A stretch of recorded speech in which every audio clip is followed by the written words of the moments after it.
ഞാനൊരു നമ്മൾ king Lear MBS നമ്മൾ 99 ഗ്ലോബിൽ പോയി.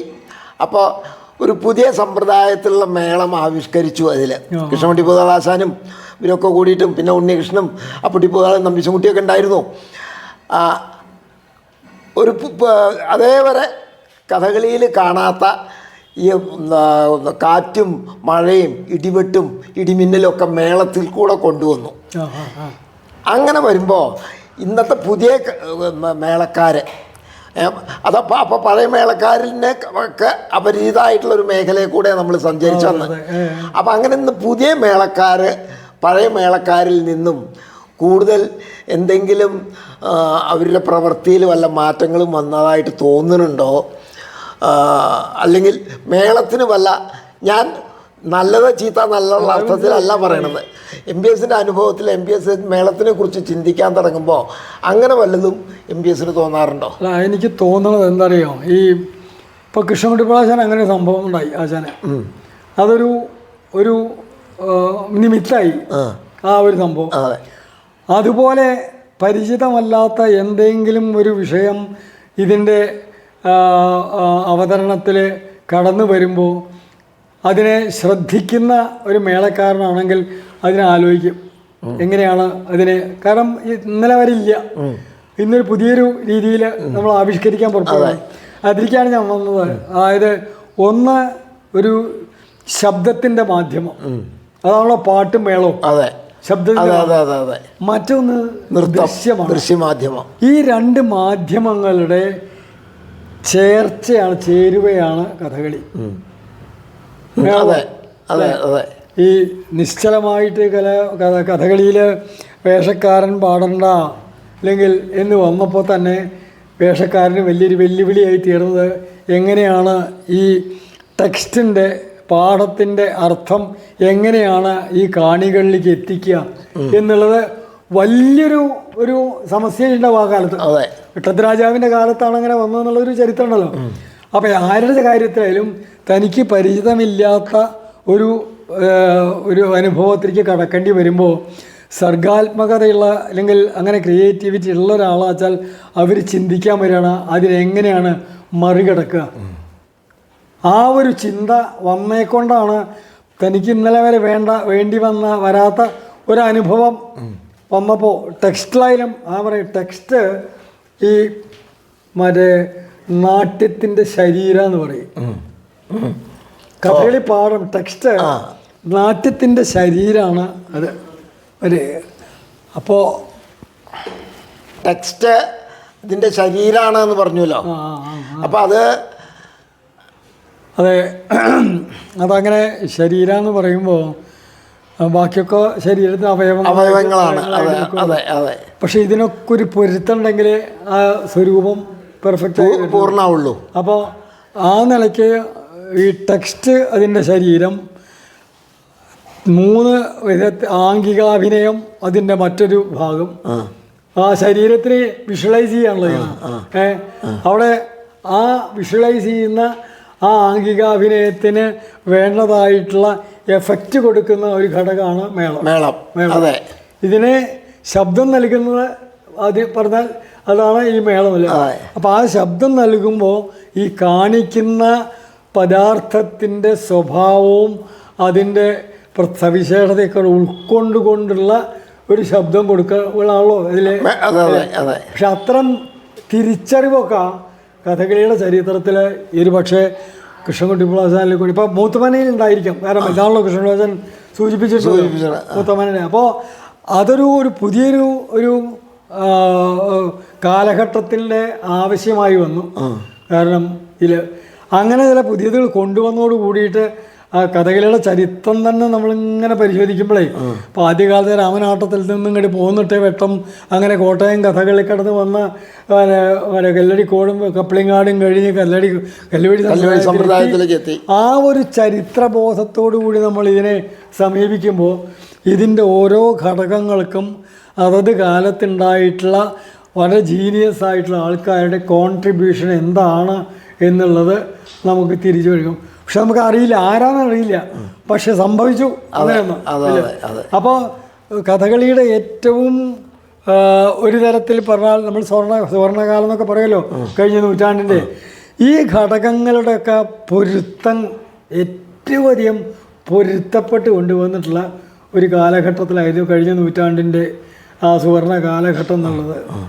അപ്പോൾ ഈ മേളത്തിൻ്റെ കാര്യത്തിലും ശബ്ദ നിയന്ത്രണം കൊണ്ട് ഈ ഒരു ചെണ്ടയുടെ ഒരു മേളത്തിൻ്റെ ചെണ്ടയിലും വേണ്ട മതിലായാലും വേണ്ട, അതിൽ പ്രധാനം ചെണ്ട ആവുകൊണ്ട് അതിനുള്ള ആ യന്ത്രത്തിൻ്റെ സാധ്യതകളെ ഉപയോഗപ്പെടുത്താൻ സാധിച്ചതാണ് ശരിക്കും പറഞ്ഞാൽ കഥകളിയുടെ ഈ മേളത്തിൻ്റെ ഈ നമ്മൾ അഭിനയ സംഗീതം എന്ന് പറയില്ലേ, എന്ന പോലെ അഭിനയത്തിന് ഒഴുക്കമായിട്ടുള്ള മേളം അഭിനയ മേളം എന്ന് പറയാം, അഭിനയ മേളം തന്നെ പറയാം. അപ്പം ഏറ്റവും അധികം ഈ ടെക്സ്റ്റിൽ കൂടി കടന്നു വരുന്ന ബിംബങ്ങൾ, ഇമേജസുകൾ, ആ ഇമേജസിനെയാണല്ലോ നമ്മൾ കാണിക്കുന്നത്. അപ്പം അതിന് ഓരോരോ സന്ദർഭങ്ങൾ, ഇപ്പോൾ കാടാച്ചാ കാടിൻ്റെ ഒരു ഇതിൽ വേറൊരു ഘടകം കൂടിയുണ്ട്. അത് സൂപ്പറിൻ്റെ ഒരു തലേന്ന് വന്നാട്ടോ ഞാൻ പറയാം, അതും കൂടി എനിക്ക് പറയാണ്ടിരിക്കാൻ വയ്യ. എന്തുകൊണ്ടാണ് കോട്ടയത്ത് തമ്പുരാൻ്റെ കഥകളെ കോട്ടം വിട്ട കഥകളെന്ന് പറയാൻ കാരണം? സാഹിത്യകാരന്മാരെ എഴുതിയതാണത്. കോട്ടയം കഥകൾ, കോട്ടം വിട്ട കോട്ടയം കഥകൾ എന്നൊരു വിശേഷണം കൊടുത്തു. എന്തുകൊണ്ടായിരിക്കാം അങ്ങനെ ഒരു വിശേഷണം കോട്ടയം കഥകൾക്ക് കൊടുത്ത് എന്നുള്ളത് നമ്മൾ ചിന്തിക്കുമ്പോൾ അതിൻ്റെ ഒരംശം എന്താ വെച്ചാൽ എല്ലാം ഭാവത്തിലേക്ക് ഊന്നിക്കൊണ്ടുള്ള ഒരു കാഴ്ചപ്പാട്. അതാണ് ഏത് കലയുടെയും അതിൻ്റെ ഒരു മർമ്മം, അതാണ് ഭാവം എന്നുള്ള ഇതിലേക്കാണ് എന്നുള്ളത്. അപ്പോൾ ഈ ഭാവം എന്നുള്ളത് എവിടുന്ന് തുടങ്ങും?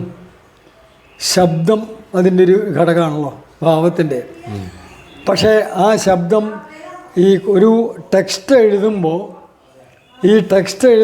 ആ ടെക്സ്റ്റിൽ ഇപ്പോൾ പെട്ടെന്ന് ഉദാഹരിച്ച് പറഞ്ഞാൽ ഭഗവതൻ കഥയിൽ ഭഗൻ വരുന്നു, ഭഗൻ എന്നുള്ള കഥാപാത്രത്തെ അവതരിപ്പിക്കുന്ന ഒരു അവതരണ ശ്ലോകത്തിൻ്റെ ഒരു ഘടകം. കല്യാണ സൗന്ദര്യത്തിൽ ഭീമൻ്റെ ഒരു അവതരണ ശ്ലോകം. ഈ രണ്ട് ശ്ലോകങ്ങളും നമ്മൾ കോട്ടയത്തമ്പുരാൻ എഴുതിയാണ് അല്ലേ. അതിൽ ഈ കാലേ കഥാചിതഥ കാമിജനാനുകൂലേ എന്ന് പറയുന്ന ആ ശ്ലോകത്തിൽ ഒറ്റ ഖരാക്ഷരങ്ങളില്ല. ഇപ്പോൾ നമ്മൾ ക ഖ ഗ ഖ ങ ച ഛ ജ ഛ ഞ അങ്ങനെ അക്ഷരത്തിൽ ഖരം അധികരം മൃദു എന്നൊക്കെ പറഞ്ഞ ഒരു ശബ്ദത്തിലുണ്ട്.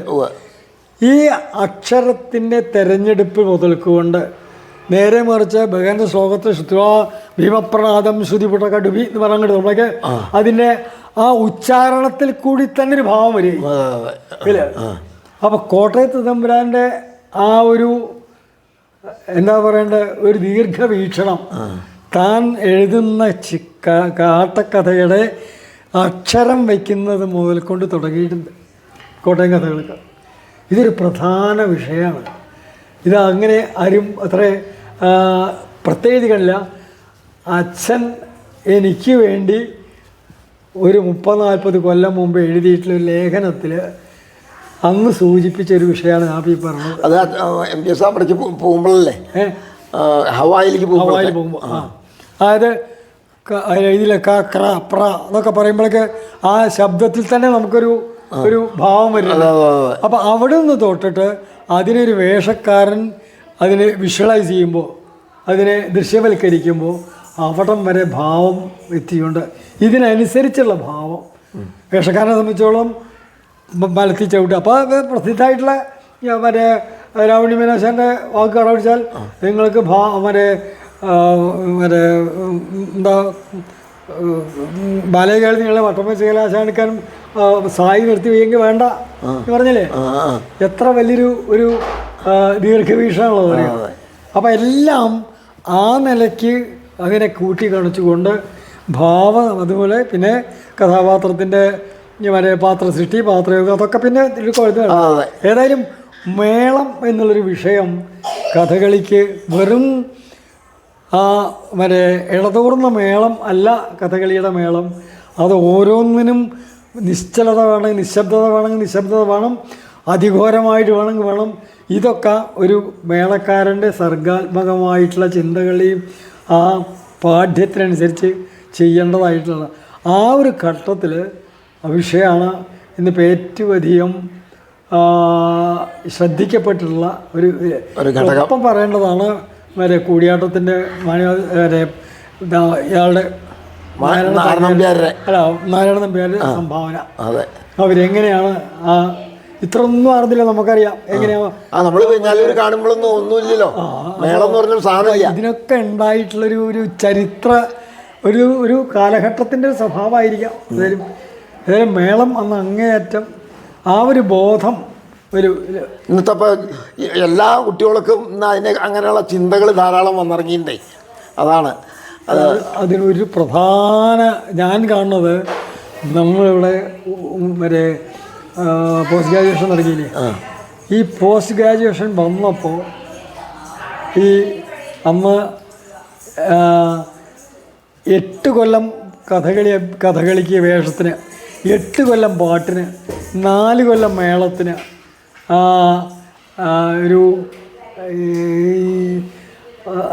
2 കൊല്ലം ചുട്ടി, ഇങ്ങനെ വ്യത്യസ്ത രീതിയിൽ ഇവിടുത്തെ പാഠ്യപദ്ധതി എങ്ങനെയായിരുന്നല്ലോ, അത് മുഴുവൻ എല്ലാ വിഷയത്തിനും 8 കൊല്ലം അല്ലെങ്കിൽ പോസ്റ്റ് ഗ്രാജുവേഷൻ വരെ വന്നപ്പോൾ ഈ മേളക്കാരെ എന്താ ചുട്ടിക്കാരെന്താ പഠിപ്പിക്കുക എന്ന് വലിയ ചിന്തയില്ലോ.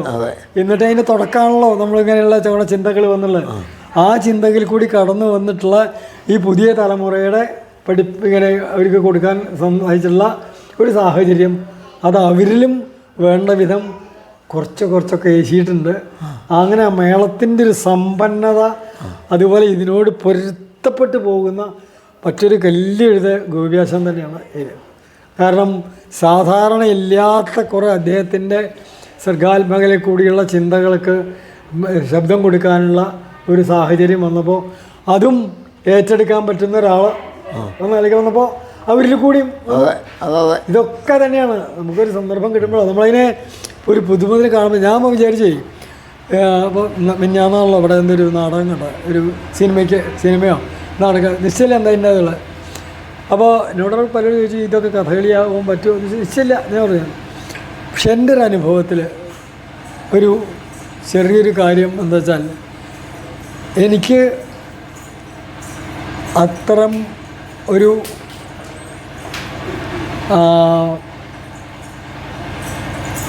എൻ്റെ ചിന്തയിൽ ഒരു പുതിയൊരു ഒരു അവയർനെസ് ഉണ്ടാക്കിയത് വിസ്കോൺസൺ യൂണിവേഴ്സിറ്റിയിൽ ഈ ഫിലിപ്പീൻ വിളിച്ച എനിക്ക് അവിടെ അവരുടെ നാടകം അവതരിപ്പിക്കാൻ എന്നെ വിളിച്ചല്ലോ. ഒന്ന് ആദ്യത്തെ ഈ വടക്കം പാട്ടുകളായിരുന്നു, രണ്ടാമത്തെ രാമായണമായിരുന്നു. അതിൽ രാമായണം ഞങ്ങൾ അവതരിപ്പിച്ചപ്പോൾ അതിൽ ഒക്കെ മറ്റേ ഇവരാണ് മറ്റേ വിദ്യാർത്ഥികളാണ്. അതിലൊരു 3 കഥാപാത്രമുണ്ട്. ഈ നാടകം മുഴുവൻ ഒരു റിഹേഴ്സലാണ്. ഒരു റിഹേഴ്സലിന് മറ്റുള്ളതാണ് നാടകം അവതരിപ്പിക്കുക. അപ്പോൾ റിഹേഴ്സൽ എന്ന് പറഞ്ഞാൽ ഇതിൽ കാസ്റ്റ് ചെയ്യുമ്പോൾ ഇയാളിതിന് പറ്റുന്ന ആളല്ല, മാറ്റി. അങ്ങനെ ജഡ്ജ് ചെയ്യാനുള്ള 3 ആളുണ്ട്. ആ 3 ആളിൽ ഒരു നല്ല കഥാപാത്രങ്ങൾ, ഒരു രാക്ഷസ കഥാപാത്രം, ഒരു സ്ത്രീവേഷങ്ങൾ. ഈ 3 കഥാപാത്രങ്ങളെ ജഡ്ജ് ചെയ്യാനായിട്ട് 3 ആളെ ഇരുത്തിയതിൽ ഒരാൾക്ക് നാടകത്തിൽ പറയേണ്ട വാക്കെന്താ വെച്ചാൽ, ഞാൻ രാക്ഷസന്മാരുടെ പ്രതിനിധിയാണെന്ന് പറയണം. ഇതാണ് അയാൾക്ക്, ഇത് മുദ്ര കാണിക്കണം. അപ്പോൾ ഞാൻ അതിന് രാക്ഷസം എന്നുള്ള മുദ്ര കാണിച്ചു, ഞാൻ എന്നുള്ള കാണിച്ചു കൊടുത്തു. അപ്പോൾ ഒരു 10-18 വയസ്സായിട്ടൊരു അമേരിക്കൻ സ്റ്റുഡൻറ്റ്, യാതൊരു ബന്ധമില്ലാത്ത ഒരു സാംസ്കാരികമായിട്ട് തീർത്തും വ്യത്യസ്തമായിട്ടുള്ള അറിയാത്തൊരാൾ അവരുടെ മുമ്പിലാണ് നമ്മൾ അവതരിപ്പിക്കണം. അപ്പോൾ ഞാൻ അയാളെ രാക്ഷസം എന്നുള്ള മുദ്ര കാണിച്ചു. അപ്പോൾ അയാൾക്ക് ആവണില്ല, മുദ്രകൾ വരുന്നില്ല. അപ്പോൾ ഇങ്ങനെ പിടിക്കുമ്പോഴേക്കും മറ്റേ വിരൽ പോണു. ഇങ്ങനെ ഒരുപാട് അയാൾക്ക് ഇങ്ങനെ മടുത്തിറങ്ങി. അപ്പോൾ ഫിലിപ്പ് ഇങ്ങനെ നിർബന്ധിക്കും, കാരണം ഇതില്ലാണ്ട് അയാൾക്ക് കോഴ്സ് വരെ പറ്റില്ല. അപ്പോൾ സ്വന്തം പ്രാക്ടീസ് ചെയ്യുക. അങ്ങനെ ഒരു ദിവസം ഇയാളൊരു മുക്കിൽ ഇങ്ങനെ സ്വന്തം പ്രാക്ടീസ് ചെയ്യുക. ഈ പ്രാക്ടീസ് ചെയ്യുന്നത് ഇയാളൊരു ഒച്ച അങ്ങോട്ട് ഇട്ട് പറയണം, ഐ ഗോട്ട് ഇറ്റ് എന്ന് പറഞ്ഞു. അപ്പോൾ ഉറക്കാൻ പറയണം ഇയാൾ. എല്ലാവരും ചോദിച്ചു ഇയാൾക്ക് എന്താ ഭ്രാന്താണ്, ഐ ഗോട്ട് ഇറ്റ്. അപ്പം എൻ്റെ അടുത്ത് വന്നു, ശങ്കർ ഐ ഗോട്ട് ഇറ്റ്. അവർ ശങ്കർ ഐ ഗോട്ട് ഇറ്റ് പറഞ്ഞു. അപ്പോൾ ഞാൻ പറഞ്ഞു, what did you get? No, I got it എന്ന് ഇയാൾ പറയുന്നുണ്ട്. What did you get? Now I feel a real demon. അപ്പോൾ എനിക്ക് എന്താ ഇയാൾ പറഞ്ഞാൽ മനസ്സിലാവില്ല. അപ്പോൾ ഇയാളിങ്ങനെ, അപ്പോൾ നമ്മൾ വെച്ച് കൂട്ടി കാണിച്ചു കൊടുത്തിട്ടാണ് ഞാൻ പറഞ്ഞത്.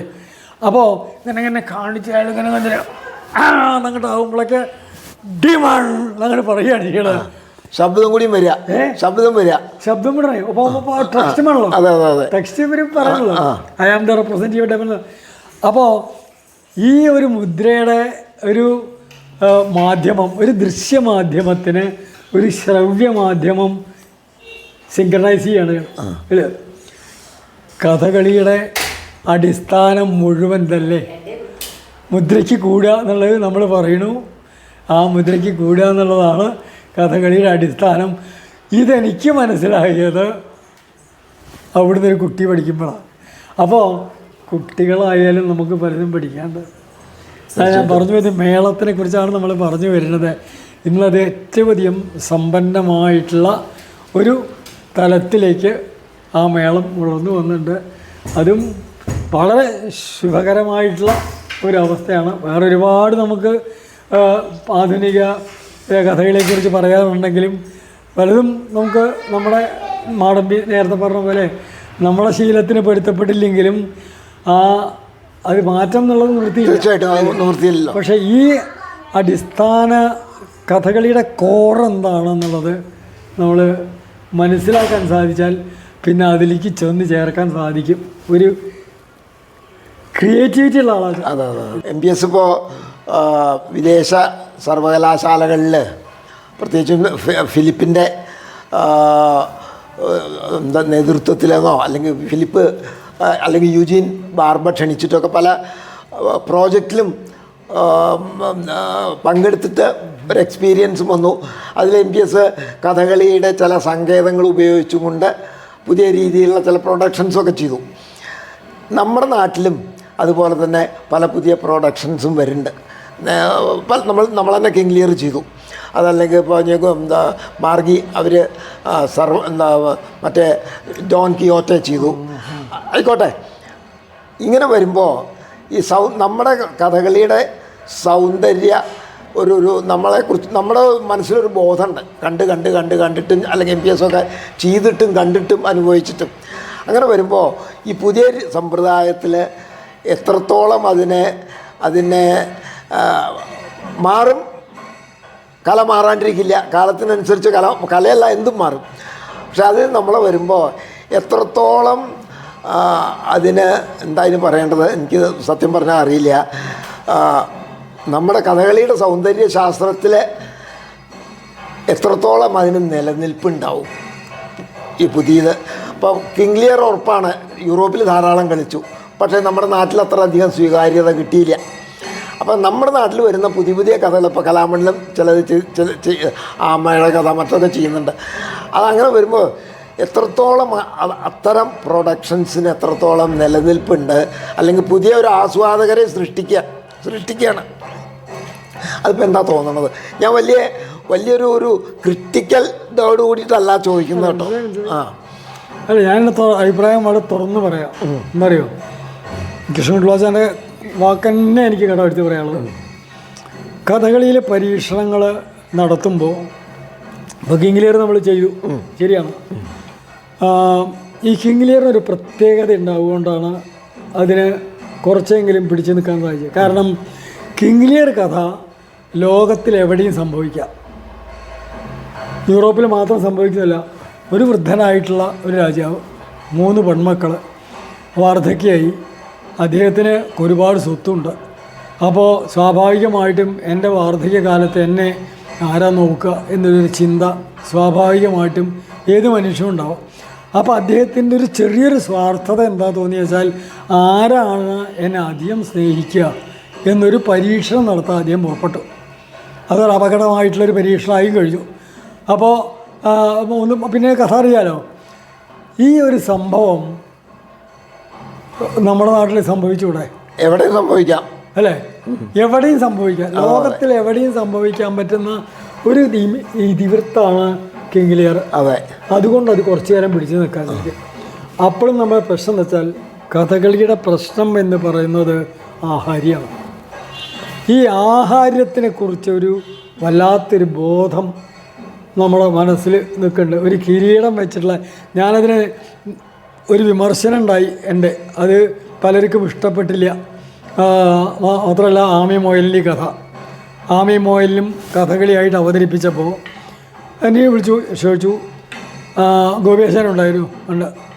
അത് കഴിഞ്ഞ് ഇവരുടെ അവതരണമൊക്കെ കഴിഞ്ഞ് കണ്ടപ്പോൾ എല്ലാവരും അഭിപ്രായം പറയണമെന്ന് പറഞ്ഞു. ഗോപിയാശാൻ കയറിയിട്ട് അതിഗംഭീരമായിട്ട് അഭിപ്രായം പറയും. ഇത് കേമായിട്ടുണ്ട്, നല്ല ആരൊക്കെയാണ്. ഞാനത് കഴിഞ്ഞ് ഞാൻ പറയില്ല വിചാരിച്ചിരുന്നതാണ്. പക്ഷേ എന്നെ ഗോപിയാശാൻ വിളിച്ചു. ഞാൻ സദസ്സിലിരിക്കുന്ന എന്നെ വിളിച്ചു വരുത്തി 2 വാക്ക് പറഞ്ഞു. അപ്പോൾ ഞാൻ പറഞ്ഞു, എനിക്ക് ഗോപിയാശാൻ പറഞ്ഞ പോലെ പറയാൻ എനിക്കാവില്ല. കാരണം എൻ്റെ ആസ്വാദനത്തിന്, ഞാനൊരു ആസ്വാദകനായിട്ടാണ് നിൽക്കുന്നത്, എൻ്റെ ആസ്വാദനത്തിന് നിരക്കുന്നതായില്ല ഇതിൻ്റെ മറ്റേ അവതരണം. പ്രധാനമായിട്ടും ഒരു കൃഷ്ണമുടി വെച്ചിട്ടുള്ളൊരു കഥകളി വേഷത്തിൻ്റെ പുറത്ത് ഒരാമയുടെ തോട് പൊട്ടിച്ച് വെച്ച പോലെ ഒരു വേഷത്തിനെ അവതരിപ്പിച്ചാൽ അതിലൊരു സർഗാത്മകതയില്ല, ഒരു തരത്തിലുള്ള ഭാവനയില്ല. ഉണ്ടെങ്കിൽ അത് ചീപ്പായിട്ടൊരു ഭാവനയാണ്. നേരെ മറിച്ച് ഒരു ആമയുടെ ചലനങ്ങൾ സൂക്ഷ്മമായിട്ട് നിരീക്ഷിച്ച് ആ ചലനത്തിനെ ഒരു കഥകളിയുടെ നാട്യധർമ്മ്യതയിൽ കൂടി അവതരിപ്പിക്കാൻ സാധിച്ചിരുന്നുവെങ്കിൽ ഇതിലധികം ഫലം ചെയ്തിരുന്നു എൻ്റെ ആസ്വാദനത്തിന്. ഇതിപ്പോൾ ആർക്കും ചെയ്യാവുന്നതാണ്. ഒരു ആമയുടെ ഇതിനെ പുറത്തോട്ടിച്ച് ഒരു കൃഷ്ണവേഷത്തിന് കണ്ട് പരിചയമുള്ള ആളെ ഒരു വേഷത്തിൻ്റെ പുറത്തൊരു ആമത്തോട് വെച്ചാൽ എനിക്കതിൽ അഭിപ്രായം ഉണ്ടാവില്ല എന്ന് ഞാൻ പറഞ്ഞു. പലർക്കും ലഭിച്ചിട്ടില്ല. അത് പോട്ടെ, അത് വേറെ വിഷയം. അപ്പോൾ നമുക്കിപ്പോൾ തൃപ്തിപ്പെടുത്തല്ലോ നമ്മളാവശ്യം. ഞാനത് എപ്പോഴും പറയും. എന്ന മാതിരിയാണ് ഈ ആഹാര്യം വലിയ പ്രതിബന്ധമാണ്. ഇനി നിങ്ങൾ കഥകളിയിൽ അതിന് മറ്റേ പരീക്ഷണം നടത്തണം എന്നുണ്ടെങ്കിൽ ഒറ്റ കാര്യമുള്ളൂ, നിങ്ങൾ ആഹാര്യം മാറ്റി വെച്ചിട്ട് കഥകളിയുടെ ആംഗികാഭിനയത്തിൻ്റെ കാഴ്ചപ്പാടിൽ കൂടി പോകും. എന്നിട്ട് നിങ്ങൾ സൃഷ്ടിക്കൂ ഒരു ക്രിയേറ്റിവിറ്റി ആയിട്ടുള്ള കഥകളിയുടെ മുദ്രകൾ, കഥകളിയുടെ അംഗചലനങ്ങൾ, അതൊക്കെ ഉപയോഗിച്ചുകൊണ്ട് എന്നിട്ട് ആ കഥാപാത്രത്തിന് പറ്റുന്ന മറ്റൊരു തരത്തിൽ ഒരു ആഹാര്യം നിങ്ങൾ ഭാവനയിൽ കണ്ട് ഒരു ക്രിയേറ്റിവിറ്റി അവതരിച്ചാൽ ഇതിന് കൂടുതൽ പ്രസക്തി ഉണ്ടാവും. അല്ലാണ്ട് ഈ കഥകളി വേഷത്തിൻ്റെ ആഹാര്യം വെച്ചുകൊണ്ട് കഥകളിയിൽ ഇതിന് ഇതര ഹൈന്ദവ ഇല്ലെങ്കിൽ ഈ കിങ് ലിയർ പോലുള്ള കഥകളുണ്ടാവണം. അതായത് എവിടെയും പ്രസക്തമാകുന്നൊരു തീം അങ്ങനെ ഉണ്ടായാൽ സ്വാഭാവികമായിട്ടും അത് ഉൾക്കൊള്ളും. കാരണം ഒരു ഗ്ലോബ് തിയേറ്ററിൽ അവതരിപ്പിച്ചപ്പോൾ ആ വൃദ്ധ സ്ത്രീ പത്മനാഭന്റെ ആ അവസാനത്തെ രംഗം കണ്ട് കരഞ്ഞ ഒരു സംഭവം ഉണ്ടല്ലോ. കാരണം അവർക്ക് ഇതൊക്കെ ആഹാര്യം ഉണ്ടെങ്കിലും അവരുടെ മനസ്സിലേക്ക് ആ കിങ്ങിൽ ഷേക്സ്പിയറിൻ്റെ കഥ അങ്ങോട്ട് ഇറങ്ങി ചെന്നു. അതിന് സാധിച്ചതെന്താ? ആഹാര്യത്തിൽ കൂടിയല്ല. അവർ മുമ്പ് ആഹാര്യമൊക്കെ വിട്ടു. അവർ കാണുന്നത് ആ രാജാവിനെയും ആ മറ്റേ മകളെയാണ്. അത് സാധിക്കുന്നതുകൊണ്ടാണ് അവർക്ക് അങ്ങനെ ചെയ്യാൻ കഴിയും. അത് ഗ്ലോബലാണ്ടായതേ, അത് ഗ്ലോബലാണ്ടായത്. അല്ല, അപ്പോൾ അങ്ങനെ ഇപ്പോൾ എനിക്കിപ്പോൾ ഇത് ഇന്ന് മിനിഞ്ഞാന്ന് വെച്ചപ്പോൾ ഒന്നാമത് ആ മറ്റേ നോവൽ എനിക്കറിയില്ല എന്താ നോവലിനെ പ്രസക്തിയുള്ള. പക്ഷേ ഈ കഥകളിയുടെ ആഹാരം ഉപയോഗിച്ചുകൊണ്ട് നിങ്ങൾ പരീക്ഷണം നടത്തിയാൽ നല്ല സംഗീതകന്മാർ അതിനെ അംഗീകരിക്കുന്ന എനിക്ക് വിശ്വാസമില്ല. ഞാൻ വിശ്വസിക്കുന്നുണ്ടെങ്കിൽ എൻ്റെ ഒരു ആസ്വാദകൻ എന്നുള്ള നിലയ്ക്ക് പ്രയോക്താവിൽ നിന്ന് വിട്ടു നിന്നുകൊണ്ട് ഞാനൊരു ആസ്വാദക പക്ഷത്ത് നിന്ന് കാണുമ്പോൾ ആ പ്രയോഗത്തിൻ്റെ എല്ലാ ഇതിനെക്കുറിച്ചും പരിചയമുള്ള ഒരു വ്യക്തി എന്നുള്ള നിലയ്ക്ക് എൻ്റെ ആസ്വാദനശീലം അതിനോട് പൊരുത്തപ്പെടില്ല എന്നുള്ളതാണ് എനിക്ക് പറയാനുള്ളത്. അത് മറ്റേ MBS ഇപ്പോൾ എന്തായാലും ഒരു MBS ഇപ്പോൾ എന്തായാലും ഒരു കഥകളി പ്രയോക്താവ് മാത്രമല്ല, ധാരാളം അനുഭവങ്ങൾ കണ്ടിട്ടുള്ള അനുഭവങ്ങൾ പല കലകളും ഉണ്ടല്ലോ. പിന്നെ ഇപ്പോൾ MBS ഇപ്പോൾ ആദ്യത്തെ പുസ്തകം കഥകളിയുടെ രംഗപാഠചരിത്രം MBSഉം അച്ഛനും കൂടി എഴുതി. പിന്നീട് അതെ കുറേ ലേഖനങ്ങൾ അതിനെ സമാഹരിച്ചിട്ട് എഴുതി. പിന്നെ ആത്മകഥ രൂപത്തിൽ മഷിയുടെ തിളക്കങ്ങൾ എഴുതി. പിന്നെ കുട്ടികൾക്ക് ഒന്നും എഴുതിയില്ലേ, കുട്ടികൾക്ക് കഥ പറഞ്ഞു കൊടുക്കുന്ന രീതിയിൽ. അതെ, ഏതായാലും അപ്പോൾ MBSൻ്റെ എന്താ കുറച്ച് വൈകിട്ടാണെങ്കിലും അല്ലെങ്കിൽ റിട്ടയർമെൻറ്റൊക്കെ കഴിഞ്ഞിട്ടാണെങ്കിലും ഇത്തരം എന്താ പുസ്തകങ്ങൾ എഴുതുന്ന തിരക്കിലും MBS ഇപ്പോഴും എഴുതിക്കൊണ്ടിരിക്കുന്നു. അതിനൊക്കെ വളരെയധികം സന്തോഷമുണ്ട്. MBSന് എന്തൊക്കെ പ്രധാനപ്പെട്ട അവാർഡുകൾ? എനിക്ക് ഏറ്റവും വലിയ അവാർഡ് സെക്കൻഡ് സംഘടന അക്കാദമിയുടെ തന്നെയാണ്. അതെ, അത് പിന്നെ കലാമണ്ഡലത്തിൻ്റെ ഉള്ള പിന്നെ ഈ പട്ടിക്കാന്തൊടി പിന്നെ നമ്മുടെ ഒപ്പമണ്ണ ദേവി പ്രസാദ് അവാർഡ് അങ്ങനെ അടുത്ത കാലത്തോളം മടവൂരിൻ്റെ അങ്ങനെ കുറേ കാര്യങ്ങളുള്ളത്. എനിക്ക് ഏറ്റവും സംഗീത നാടക അക്കാദമിയും തൃശ്ശൂർ ക്ലബും എനിക്ക് ഒരു അവാർഡും തന്നില്ല. ഈ മറ്റേ ഇതും അല്ല ഞാൻ ഇതായിട്ട് പറയണോ, അതിൽ ആൾക്കാർക്ക് ഇതല്ലേ നമുക്ക് കിട്ടേണ്ടത് കിട്ടാണ്ടത് കിട്ടാനില്ല അല്ലേ. അപ്പോൾ അതുകൊണ്ട് ഇപ്പോൾ പ്രത്യേകിച്ചൊരു ഇതൊന്നുമില്ല. KG വാസുദേവന് ഇക്കൊല്ലം ഈ അവാർഡ് ഫെലോഷിപ്പ് നിർദ്ദേശിച്ചത് ഞാനാണ്. അയാൾ 2-3 പ്രാവശ്യം അപേക്ഷിച്ചിട്ട് കിട്ടിയില്ല. എന്തുകൊണ്ടും ഗോപിയാശം കഴിഞ്ഞ് അർഹിക്കുന്ന ഒരാൾ അദ്ദേഹമായിരുന്നു. അതിലിപ്പോൾ ആ ഒരു സന്തോഷം എനിക്കുണ്ട്. പിന്നെ അതൊക്കെ കുറേ നമുക്കൊക്കെ ഉണ്ടാവട്ടെ, എല്ലാവർക്കും ഉണ്ടാവും അവാർഡ് കിട്ടുക എന്ന് പറഞ്ഞാൽ. പക്ഷെ ഇപ്പം എനിക്ക് തോന്നുന്നതേ, ഇപ്പം എനിക്ക് പാവുന്നതല്ല വിഷയം ഉണ്ടാവില്ല. ഇന്ന് കാലത്ത് ഞാൻ ഇപ്പോൾ എങ്ങനെ വെച്ചാൽ കാലത്ത് 5 മണിക്ക് എണീറ്റാൽ മറ്റേ വെള്ളിയാഴ്ച കഴിഞ്ഞാൽ ഒരു ഗ്ലാസ് ചായ കുടിക്കും. പിന്നെ ഇപ്പോൾ ഇപ്പോൾ ഒരു ഫെലോഷിപ്പ് കിട്ടിയതിൻ്റെ കഥയില്ലേ, അതിനെയാണ് ഈ വർക്ക് ചെയ്യുക ചെയ്യണം. അപ്പോൾ ഇന്ന് ഞാനിപ്പോൾ എഴുതിക്കൊണ്ടിരിക്കുന്നത് ആസ്വാദനത്തെക്കുറിച്ചുള്ളൊരു വിഷയമാണ്. ഈ ആസ്വാദനത്തിനെക്കുറിച്ചുള്ള വിഷയങ്ങൾ എഴുതിയപ്പോൾ ഇന്നെനിക്ക് റെഫർ ചെയ്യാൻ തോന്നിയത് പൗലോസ് മാഷ പുസ്തകം. അതായത് കൂടിയാട്ടത്തിൽ 2 തരത്തിലുള്ള ആസ്വാദകന്മാരെ കുറിച്ച് പറയാറുണ്ട്. പ്രേക്ഷകർ, നാനാലോകർ 2 പദമുണ്ട് ഇതിൽ. അതെന്താ വെച്ചാൽ ഈ പ്രേക്ഷകർ എന്ന് പറയുന്നത് വിളക്കിൻ്റെ താഴെ ഇരുന്ന് കളി കാണുന്ന കൂടിയാട്ടമായാലും വേണ്ടില്ല, കഥകളിയായാലും വേണ്ടില്ല, അവരാണ് പ്രേക്ഷകർ. നാനാലോകരെന്ന് പറഞ്ഞത് പിന്നിൽ അല്ലെങ്കിൽ അവിടെ തങ്ങടെ. അപ്പോൾ 2 തരത്തിലെന്താ വെച്ചാൽ ഈ മുമ്പിലിരിക്കലാണ് ആളാണ് ഈ കലാരൂപത്തിൻ്റെ എല്ലാ സൂക്ഷ്മവശങ്ങളെക്കുറിച്ചും കുറേശ്ശെങ്കിലും ധരിക്കാൻ ശ്രമിക്കുന്നവരും ധരിച്ചവരും. മറ്റവർക്ക് അതിലില്ല. കഥകളിക്കും ഇതന്നെയായിരുന്നു ഒരു ഘട്ടത്തിൽ ഇപ്പോഴും ഞാൻ പറയാം. അതൊരു മറ്റൊരു കാരണം കൂടിയുണ്ട്. ഞാൻ വീണ്ടും എൻ്റെ ഒരു യാത്രയിൽ എന്നോട് ഞാൻ പറഞ്ഞു ചോദിച്ചില്ല ഉണ്ണീഷനോട്, വിസ്കോൺസണിൽ വെച്ചിട്ട് കഥകളിയുടെ ലെക്ചർ ഡെമോൺസ്ട്രേഷൻ നടത്തുക. അപ്പോൾ അതൊക്കെ കഴിഞ്ഞു. കാണികളിൽ നിന്ന്, പ്രേക്ഷകരിൽ നിന്ന് ചോദ്യങ്ങൾ വരാം. അപ്പോൾ ഒരാൾ ചോദിച്ചു, നിങ്ങളുടെ നാട്ടിൽ എല്ലാവരും കഥകളി ആസ്വദിക്കുന്നുണ്ടോ എന്നൊരു ചോദ്യം ചോദിച്ചിട്ടുണ്ട്. ആ ചോദ്യം പെട്ടെന്ന് ഞാൻ എങ്ങനെ ഉത്തരം പറയണമെന്ന് എനിക്കൊരു സംശയമായി. ഞാൻ ഇല്ല എന്ന് പറഞ്ഞാൽ നമുക്കൊരു നാണക്കേടാണ്. നമ്മുടെ നാട്ടിൽ തന്നെ ആരും എല്ലാവരും ആസ്വദിക്കില്ല എന്നാണ് നാണക്കേട്. ഇത് ഉണ്ടെന്ന് പറഞ്ഞാലോ അത് ഭാഗിക സത്യമാവുകയുള്ളൂ, മുഴുവനാവില്ല.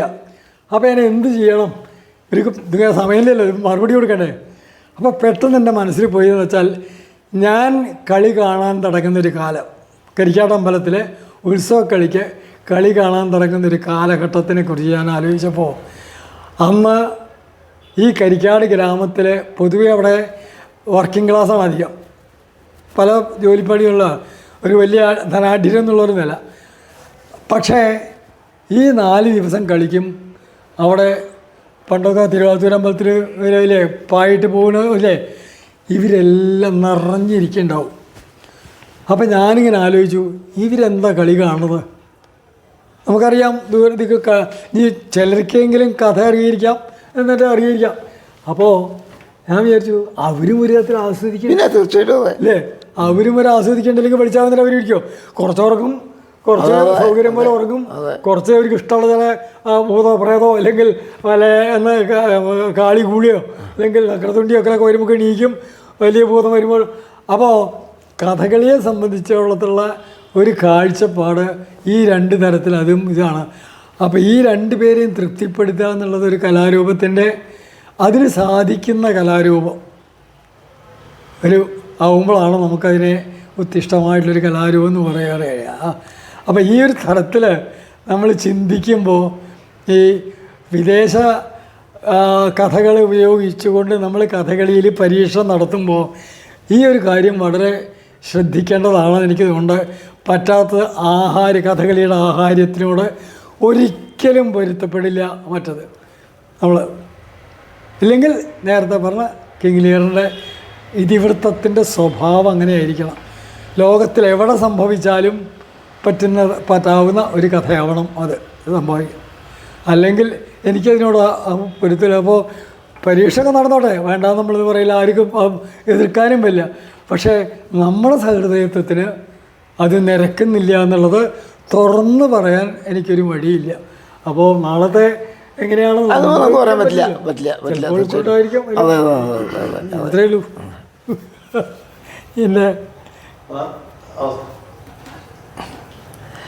എന്തായാലും കുറേ MBSൻ്റെ അനുഭവങ്ങളിൽ കൂടെ നമ്മളിങ്ങനെ വളരെയധികം ഇൻഫോർമലായിട്ട് പോയല്ലോ.